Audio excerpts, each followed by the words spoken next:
so I have my last piece here pretty much set. If you're wondering why I'm using these things, it makes it a little bit easier to suspend the piece in such a manner. You might cry foul and say, hey, wait a minute, that kind of goes against the idea of using these sorts of pre-made fabrications. However, I contend that this is nothing more than, say, a 90-degree angle piece from a Lego set, or any number of boxes that might have an internal structure of 90 degrees you can cut up and use for something like this. One thing though, if you do make your own, bear in mind that this is a little bit less than 90 degrees if you look really closely at it. That way, when you actually press it and hold it against something, it spreads out a little bit to 90 degrees. If this started wider than 90 degrees, then you can't really press to hold it and make it into 90 degrees. So just keep that in mind if you choose to make one of your own. Okay, so now that this is essentially set, again, it just took 10 minutes and playing with my cement to see if it was set. Okay, that's ruined. Now we need to free up the pieces. These outer pieces, if you have any left that are still intact, I'd suggest keeping. However, the two edge pieces we originally used as guides can go ahead and be removed. Okay, I can feel already this is not 100% set, but that's alright, I'll just be very careful. So this is the piece I just finished putting into place. The opposite corner, the diagonally opposite corner, is the other piece I made earlier. And these are the two to which I set originally with just some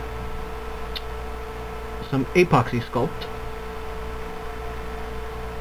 And we're just going to pop these loose if I can. Of course, I have to try to be careful because these are hollow edge pieces I have not filled in yet. Let's see, how am I going to do this? Centered.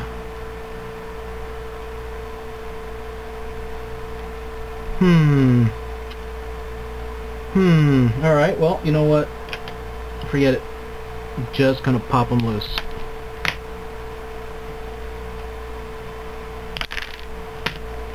That's it.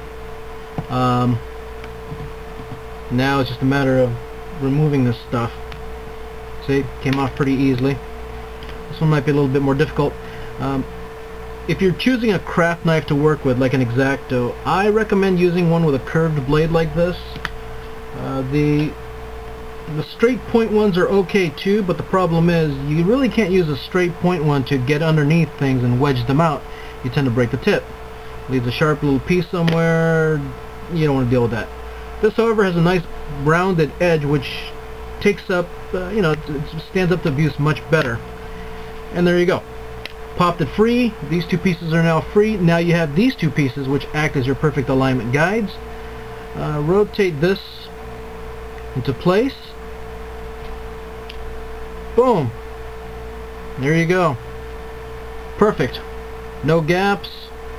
It's straight. Do a quick test fit, and as you can see there, that looks pretty straight, and that's what we were going for, and that's what we got. We have essentially no gaps in between now, no gaps in between the edge pieces. Everything is relatively perfectly centered. If you can get it to this point, really, you've essentially climbed the highest, most difficult point of making this puzzle, because everything else will be using this as the alignment point, especially the corners. Even to this degree, it does not have to be 100% perfect. Even though the puzzle doesn't have any spring mechanisms, it still allows a little bit of give, a little bit of leeway. So don't beat yourself up too much if it's not 100% perfect. But this one looks pretty darn good. I definitely like this one.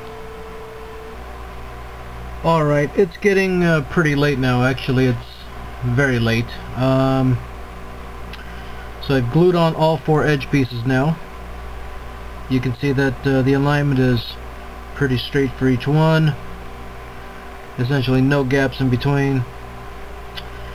Once you've got it to this stage where you have all four of your edges on, your middle layer pieces, you can go ahead and free up these corners. Now you do still need to keep those corners.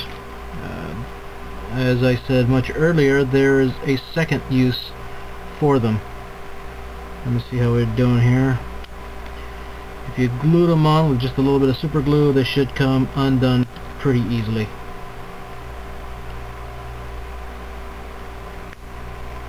Okay, so yeah, that's fine. So here you go. Middle edge layer complete, and we are ready to move on to the next step, which is the corners. If you're looking at this right now, maybe you already have an idea how we're going to do the corners. That will involve the second and final use of these pieces. And again, you might have an idea of that too now. But, you know, it is my video series, so I'm going to go ahead and keep on going anyway at my own pace. Don't know when I'll be able to do this next, but the corners should go much easier than the edges. It shouldn't be more than a couple of days before I can get to the corners, except I have a business trip. I'll be gone a few days. Anyway, I hope you've enjoyed the video series so far. We're ready almost to start working with these corners. Perhaps you already have ideas. Alright, until next time, keep on puzzling, and we'll see you soon.